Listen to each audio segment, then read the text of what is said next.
Hello friends, RSS teaching centre में आपका स्वागत है। आज हम एक नया सब्जेक्ट इतिहास स्टार्ट करेंगे। इससे पहले हम बीएसएससी प्लेटफॉर्म वॉल्यूम 2 का हम सेट स्टार्ट किए थे। आज हम हिस्ट्री स्टार्ट करेंगे।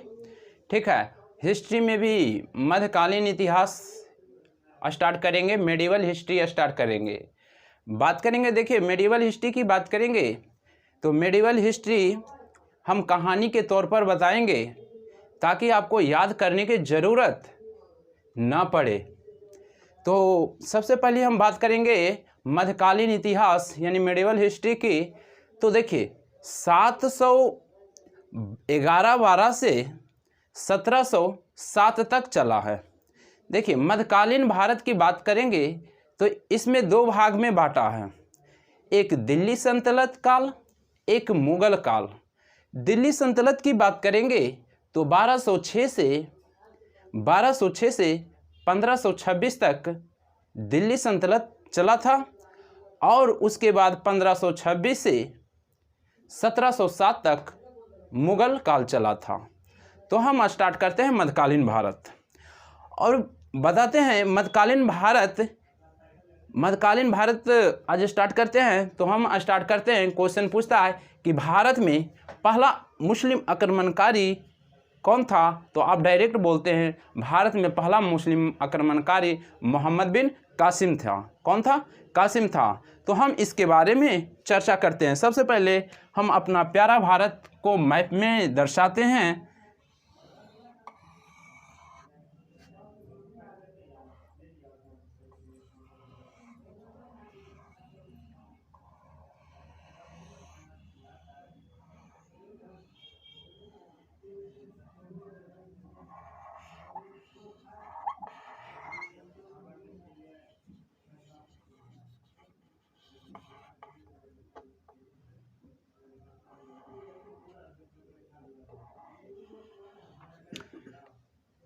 मैपिंग तो सही से नहीं बन पाया, लेकिन आपको समझना है कि ये मेरा प्यारा भारत है। ठीक है, सिर्फ हम मैपिंग में इसलिए बताए हैं ताकि आपको याद रहे। देखिएगा ये जो एरिया है अरब सागर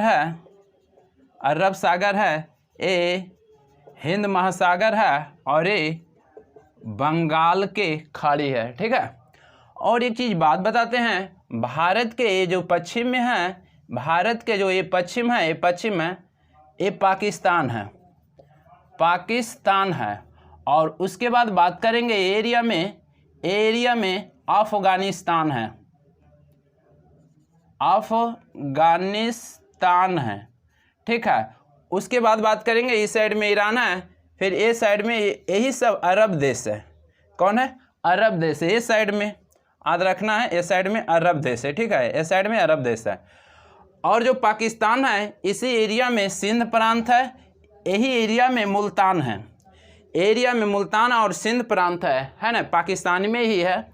अभी तो वर्तमान में पाकिस्तान में ही पड़ रहा है। तो हम यहाँ से हम स्टार्ट करते हैं कि सबसे पहला जो मुस्लिम आक्रमणकारी था मोहम्मद बिन कासिम, भारत पर 711-12 में जो आक्रमण किया, यानी कि सिंध पर आक्रमण किया, करने के पीछे क्या रीजन था, हम उसके बारे में डिस्कशन करते हैं। तो ध्यान दीजिएगा, सबसे पहली बात ध्यान दीजिएगा, क्वेश्चन पूछता है कि भारत पर पहला मुस्लिम आक्रमणकारी किसने आक्रमण किया। तो हम बोलेंगे मोहम्मद बिन कासिम। कब? तो 700, कहीं कहीं 11, कहीं कहीं 12 देता है, याद रखना। तो देखिए रीजन क्या था आक्रमण करने का। देखिए बात है कि देखिए जो अरब के राजा थे, यानी कि अरब के जो भी लोग थे, यहाँ पर यानी कि यहाँ पर से जहाज क्रॉस करता था, यहाँ से जहाज क्रॉस करता था अरब सागर होते हुए। तो क्या करता था, यहाँ के यानी कि जो ये एरिया है सिंध के एरिया, तो यहाँ के लोग समुद्री डकैती का काम करते थे। क्या करते थे? समुद्री डकैती का काम करते थे। कौन एरिया के लोग? यही सिंध के एरिया के लोग समुद्री डकैती का काम करते थे। होता था क्या? देखिए होता था क्या कि अरब के जितना भी जहाज जाता था अरब सागर होते हुए, तो यहाँ सिंध के लोग यहाँ पर कुछ लोग समुद्री डाकू का काम करते थे और यहाँ के जहाज को लूट लिया करते थे। क्या करते थे? लूट लिया करते थे। तो देखिए जो ये एरिया है ये सिंध के एरिया है। तो सिंध के हिंदू शासक उस समय कौन थे? तो दाहिर थे। कौन थे? दाहिर थे। दाहिर हिंदू शासक सिंध के कौन थे? तो दाहिर थे। और इधर अरब के जो राजा थे, अरब के जो शासक थे, अलहजाद थे। अलहजाद थे। कौन थे? अलहजाद थे। और सिंध के जो शासक थे दाहिर थे। अब कहानी के तौर पर समझना है। तो देखिए क्यों मोहम्मद बिन कासिम आक्रमण किया, जो हम बता रहे हैं। सबसे पहली बात ध्यान दीजिएगा, हम क्या बोले, जो अरब के जितना भी जहाज जाता था, अरब के जितना भी जहाज जाता था अरब सागर में, सिंध के जो भी जनता था, कुछ जो भी यानी कुछ जनता था जो क्या करता था, यानी कि एरिया में यानी कि समुद्री डकैती का काम करते थे, जहाज को लूट पुट का काम करते थे, इस तरह से करते थे। तो देखिए यहाँ के राजा अलहजाद ने राजा दाहिर के यहाँ कॉल किया, लेकिन हुआ क्या कि देखिए राजा अलहजाद दाहिर के यहाँ कॉल किया ने, तो ये कॉल को नहीं रिसीव किया। फिर कई मैसेज भेजे राजा दाहिर के यहाँ, कोई इन्फॉर्मेशन यानी कि नहीं दिए। उसके बाद अलहजाद समुद्री डाकुओं से एकदम बेचैन था, कोई भी जहाज जाता था लूट लेता था। उसके बाद क्या किया, अलहजाद ने सोचा कि नज़रअंदाज कर रहे हैं हम, डायरेक्ट इस पर अटैक करवा देते हैं। तो हुआ क्या कि अलहजाद के अपना सेनापति और अपना ही दामाद मोहम्मद बिन कासिम थे। कौन थे? मोहम्मद बिन कासिम।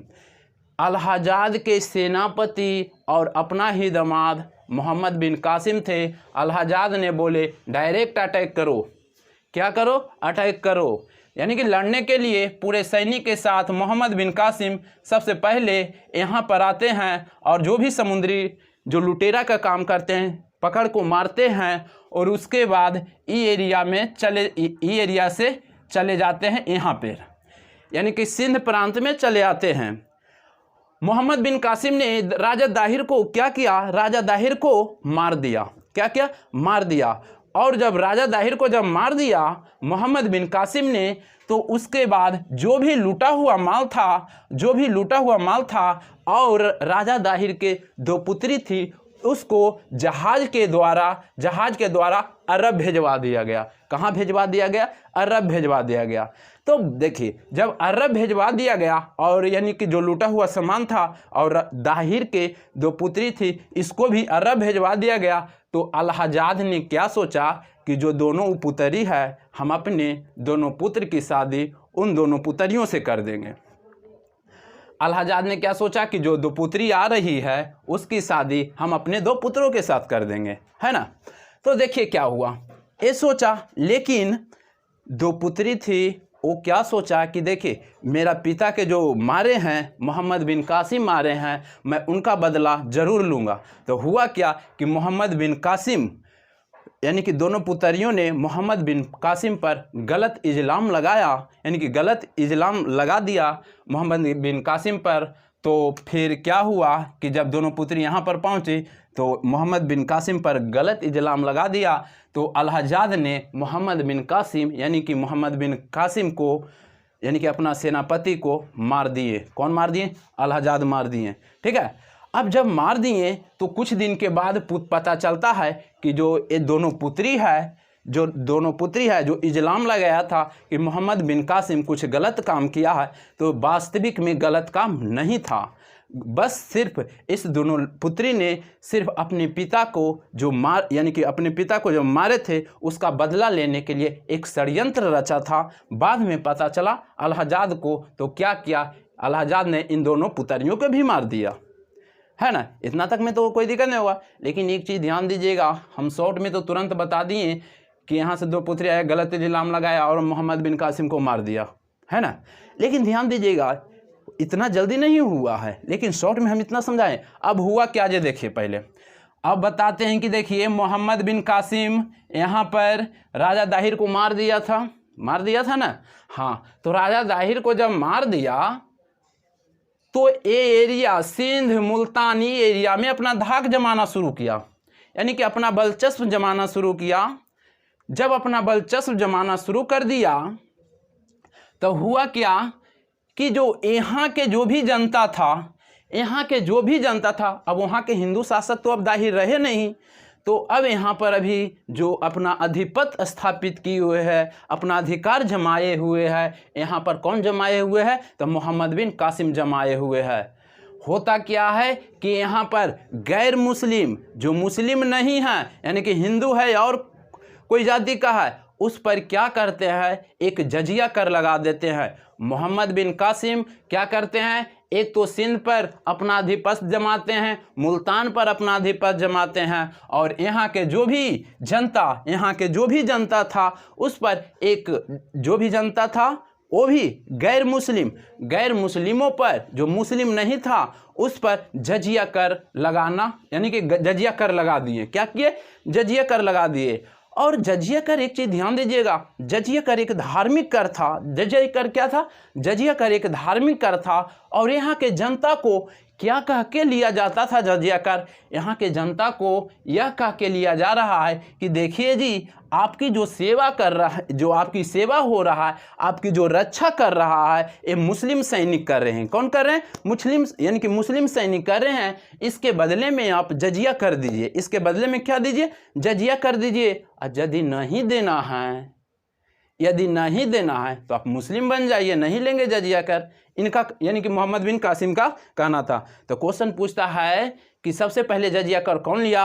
याद रखिएगा, मोहम्मद बिन कासिम। और किससे लिया? तो गैर मुसलमानों से लिया, और यह क्या कर लेता था? और याद रखना है, जजिया कर एक धार्मिक कर था जो गैर मुस्लिमों से लेता था, यानी कि हिंदुओं से लेता था।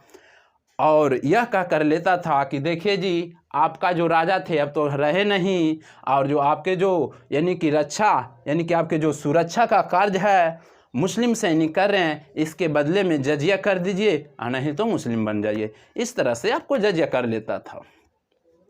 देखिए, अब धीरे धीरे मोहम्मद बिन कासिम और इसके जो भी और सैनिक थे, इसके साथ जो भी थे, धीरे धीरे पूरा बलचस्प बढ़ा दिए। पहले सिंध पर आक्रमण किए, उसके बाद मुल्तान भी अपना कब्जा में लिए। उसके बाद देखिए, यहीं से सिंध नदी गुजरती है, सिंधु नदी, इस एरिया पर भी अपना कब्जा शुरू किए।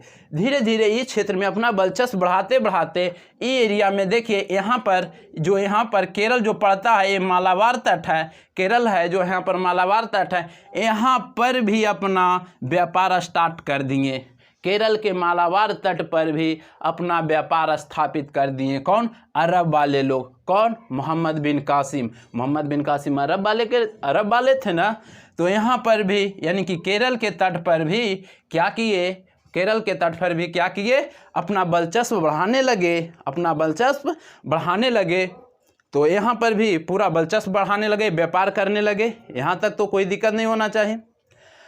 उसके बाद देखिए, यहाँ पर भी अरब वाले का अधिकार हो गया है। ये एरिया में तो अरब वाले का अधिकार हो गया। इधर सिंध मुल्तान सिंधु क्षेत्र के एरिया में इसका कब्जा हो गया है। यहाँ पर भी अपना व्यापार मजबूत तरीके से स्थापित किए हुए हैं अरब वाले। लेकिन समय बीतता गया। जब 1498 की बात है, 1498 में पुर्तगाली, इधर देखिए ये एरिया में देखिएगा, यहाँ पर फिर आ जाएगा क्या? यहाँ पर अफ्रीका महाद्वीप आ जाएगा। तो देखिए, उसके बाद 1498 में क्या होता है? यूरोप में एक देश है पुर्तगाल, वहाँ से यूरोप में है, ये साइड में है, मैप नहीं बना सके हैं, तो यहाँ से ऐसे नीचे होते हुए, इस एरिया में होते हुए ऐसे, फिर यहाँ पर कौन आ गए? Vasco da Gama. कौन आ गए? वास्को डिगामा 1498 में पुर्तगाल के थे, जो 1498 में भारत के कालीकट बंदरगाह, केरल में पड़ता है, कालीकट बंदरगाह केरल में पहुँचे। कहाँ पहुँचे? केरल में पहुँचे। ठीक है। जब यहाँ पर पहुँचे तो उस समय कालीकट के राजा जमोरिन थे, इनको भव्य स्वागत किए। क्वेश्चन पूछता है, जब वास्को डिगामा भारत पहुंचा, केरल तट पर पहुंचा, कालीकट पर, तो उसका स्वागत किसने किया? था जमोरिन राजा किए। जब देखिए जमोरिन राजा किए तो यहाँ पर इनका भव्य स्वागत हुआ।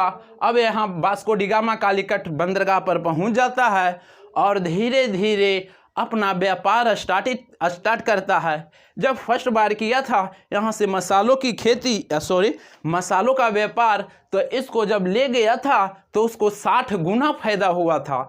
तो इससे पुर्तगाली लोग ने सोचा कि बहुत फ़ायदा होता है, तो अपना व्यापार पूरा विस्तारित कर दिया, अपना व्यापार पूरा फैलाने लगा। कुछ समय के बाद क्या होता है, जब इसका दिलचस्प पुर्तगालियों का बढ़ जाता है तो उसके बाद यहाँ पर तो आप जान रहे हैं पहले से अरब वाला है, उसके बाद दूसरा कौन आ गया है जी, उसके बाद दूसरा यहाँ पर आ गया है पुर्तगाली। अब दोनों में देखिए ये भी व्यापार कर रहा है, ये भी व्यापार कर रहा है। आप जानते हैं कि एक क्लास में 2 गो टॉपर में कभी बनता नहीं है कि नहीं।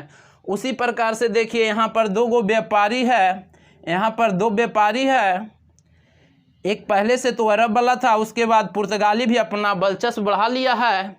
तो अब दोनों के बीच क्या होता है, युद्ध हो जाता है। दोनों के बीच क्या होता है, युद्ध हो जाता है। दोनों के बीच जब युद्ध हो गया तो पुर्तगाली ने अरब वाले को खूब धोया। जब पूरा धोया यानी कि अरब वाले को हरा दिया, अरब वाले भागना शुरू किए, अरब वाले भाग गए। क्या किए, अरब वाले भाग गए। जब अरब वाले भाग गए तो अरब वाले अब क्या करेंगे, अरब वाले को मारा है तो ये भी सोचेगा कि हमको मारा है ना, हम छोड़ेंगे नहीं। तो अब अरब वाले क्या करते हैं, अब अरब वाले यहाँ पर खुद, पहले तो यहाँ के लोग समुद्री डाकू का काम करते थे, अब अरब वाले ही समुद्री वाला डाकू यानी कि अरब वाले ही समुद्री डाकू का काम करेंगे। जब अरब वाले समुद्री डाकू का काम करेंगे तो यानी कि काम करना शुरू कर दिए अब अरब वाले समुद्री डाकू के रूप में। ये तो याद है कि हम पिटाएं, हमको मारा है, तो अब क्या है नहीं हम इसका जहाजे के लूटेंगे। इस एरिया से आता था नीचे से, अब जब मैं पूरा देखिएगा वर्ल्ड वाला तो नीचे से ऐसे यानी कि यूरोप से होते हुए आता था।